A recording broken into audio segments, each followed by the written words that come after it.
Olá, forte abraço a todos. Eu sou o professor Adriano Bressani, docente do Instituto de Ciência e Tecnologia, Unesp, de São José dos Campos. Sejam todos bem-vindos a mais uma aula de bioestatística. Em semanas anteriores, iniciamos a nossa discussão sobre os métodos de análise por regressão.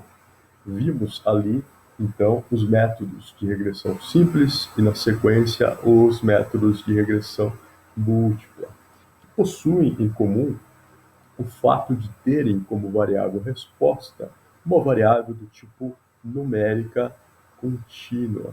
Ou seja, buscamos, por meio destes métodos, a estimativa do valor da variável resposta a partir de um conjunto de observações das variáveis explicativas.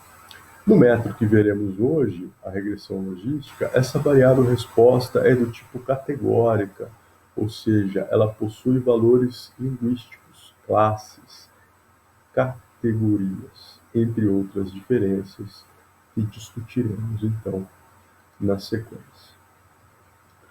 Bom, a partir do que já colocamos, a regressão logística ela pode ser entendida como um modelo estatístico que usa um conjunto amostral de observações para ajustar uma equação matemática aplicada à predição de uma variável resposta categórica. Ou seja, é um método de regressão que pode ser tanto simples quanto múltipla, ou seja, basear-se em apenas uma ou em mais de uma variável exploratória preditora, buscando desta forma estimar um valor de probabilidade, ou seja, a probabilidade de uma determinada observação pertencer ou não a uma determinada classe, ou seja, ela busca classificar aquela observação segundo os valores linguísticos da variável resposta linguística. Veja, portanto, a variável resposta ela vai ser sempre um valor do tipo categórico, do tipo linguístico. Temos, então, como possibilidade de valores, algo do tipo pequeno, médio, grande, baixo, médio, alto, tá? Ou seja, exemplos aí de respostas categóricas do tipo ordinal. Nós poderíamos também ter hierárquica, portanto, ordinal, ou poderiam ainda ser valores do tipo nominal, que não possuem relação de hierarquia entre si, né? Como, por exemplo, a probabilidade de uma determinada observação pertencer a uma classe relacionada à cidade de origem, relacionada ao sexo da criança ao nascer, entre outros exemplos, né?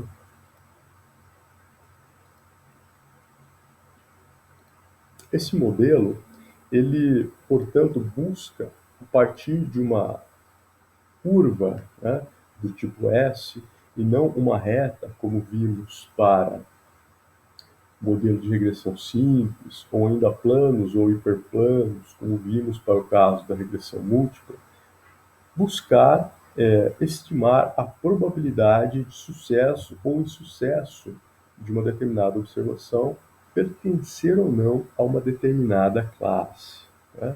Neste modelo, as variáveis independentes elas podem ser tanto numéricas, né, ou seja, do tipo discreto ou contínuo, ou ainda categóricas, desde que previamente transformadas em numéricas, tendo necessariamente como variáveis dependentes aquelas que são categóricas.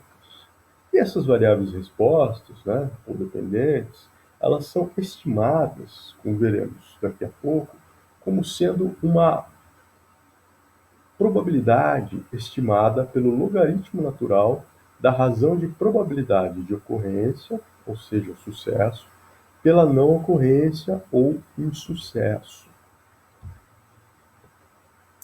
A função logística, nesse caso, ela é uma função logística de base natural, ou seja, ao invés de usarmos um logaritmo de base 10, de base decimal, temos na base o chamado número de Euler, 2,718 aproximadamente.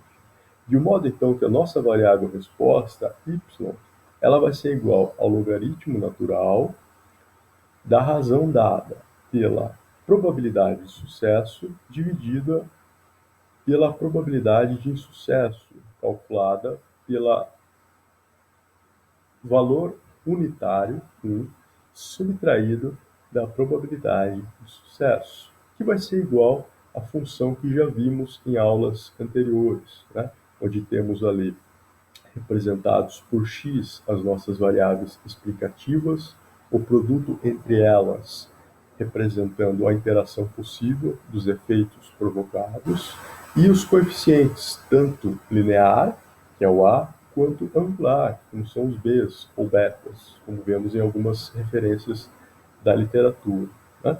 E ali o P, como já dito, a probabilidade de ocorrência, e o 1 menos P, a probabilidade de não ocorrência. Veremos um exemplo para, de forma concreta, então, ilustrarmos o significado destas variáveis. Né? Considere uma população de bebês com baixo peso, né? Sendo baixo peso definido como aqueles nascidos com um peso menor que 1.750 gramas ao nascer, e que ainda satisfazem as seguintes condições: estão confinados em uma unidade de tratamento intensivo neonatal, exigem intubação durante as primeiras 12 horas de vida e sobrevivem, no mínimo, 28 dias. Considere ainda que temos uma amostra de 223 bebês, dos quais 76 foram diagnosticados com displasia broncopulmonar, né, BPD. Logo, a probabilidade de a criança, de o bebê recém-nascido ter essa desordem vai ser dada pela proporção daqueles diagnosticados com a doença, portanto 76, dividido pelo total de bebês nascidos, 223, alcançando assim a razão de 0,341 ou 34,1% de probabilidade do recém-nascido ser diagnosticado com esta desordem.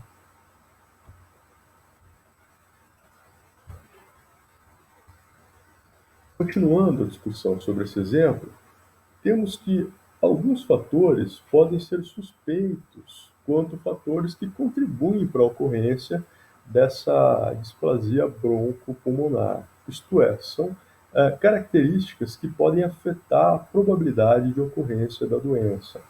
A regressão logística, nesse caso, poderia ser utilizada para estimar a contribuição, a importância de cada variável na ocorrência ou não ocorrência da doença, né? Podendo ainda, entre outros fatores de contribuição, considerar o peso de nascimento, por exemplo. E dessa forma, modelar uma equação que permitiria classificar os bebês quanto à sua probabilidade de ter ou não a doença, alcançando como resposta, né, uma curva do tipo S, como já definimos antes, onde temos em uma das dimensões o valor estimado da probabilidade de ocorrência e na outra dimensão a variável explicativa considerada, nesse caso, o peso ao nascer. E vemos aqui que quanto menor o peso ao nascer, maior a probabilidade de ocorrência, que vai diminuindo segundo essa função logística, quanto maior for o peso do recém-nascido, né? Portanto, se consideramos apenas o peso de nascimento como um fator de influência, teremos uma regressão logística simples, né? Portanto, mais uma vez, o logaritmo natural da razão da probabilidade de ocorrência pela probabilidade de não ocorrência, que vai ser igual a um coeficiente linear, nesse caso estimado a partir de um determinado conjunto de dados, como 4,0343, né, no caso particular hipotético, subtraído do coeficiente angular 0,0042, multiplicado ali pelo valor do peso ao nascer, né? Como já vimos em aulas anteriores. Contudo, ao acrescentarmos outras variáveis explicativas, como por exemplo a idade gestacional, temos a expectativa de que essa previsão, né, essa predição da probabilidade melhore. Nesse caso, ao acrescentar mais variáveis, passamos a ter uma regressão logística múltipla, né, como a do exemplo hipotético em discussão, onde agora passamos a ter a figura de um x2, que nesse caso seria a idade gestacional, além do x1, que era o peso ao nascer. Poderíamos ainda ter nessa equação o produto dado por x1 e x2, ou seja, o efeito da interação entre estas variáveis. Assim, para o caso hipotético, né, poderíamos, após a modelagem da equação pela função logística, estimar a probabilidade de ocorrência da doença, nesse caso a displasia broncopulmonar, pulmonar, para um bebê com 750 gramas ao nascer, né, e com idade gestacional de 27 semanas, bastando para isso simplesmente substituir esses valores na equação. Nesse caso, substituindo o x1 por 750 gramas e o x2 por 27 semanas. Ao aplicar esses valores na equação, chegamos que o log da probabilidade pela não probabilidade de ocorrência é igual a 1,2732. Para retirarmos o logaritmo natural da equação, precisamos aplicar a função antilogaritmo em ambos os lados, restando assim, na penúltima linha dessa resolução, a razão dada por p dividido por 1 menos p igual ao número de Euler, E, que é aproximadamente 2,718, como vimos já anteriormente, elevado por 1,2732, alcançando com isso o resultado de 3,5723. Isolando o valor de P nessa equação, chegamos que a probabilidade é igual a 0,781 e não 781, como aí no slide, ou seja, 78,1%, ok? 0,781 e não 781, como escrito nessa projeção. Bem, vimos então que a regressão logística nada mais é que uma adaptação dos métodos de regressão que vimos antes, buscando agora estimar o valor de uma variável resposta categórica e não mais numérica, como nos exemplos anteriores. Assim, conseguimos com isso, no conjunto desses três métodos de análise, simples, múltipla e logística, tratar todos os casos possíveis onde estamos buscando estimar o valor tanto numérico quanto qualitativo de uma determinada variável a partir de um conjunto de valores conhecidos da variável resposta, né? E dessa forma, conseguindo ainda, por meio desses métodos, estimar a importância de cada variável explicativa, sendo esta importância associada aos coeficientes de inclinação de cada variável.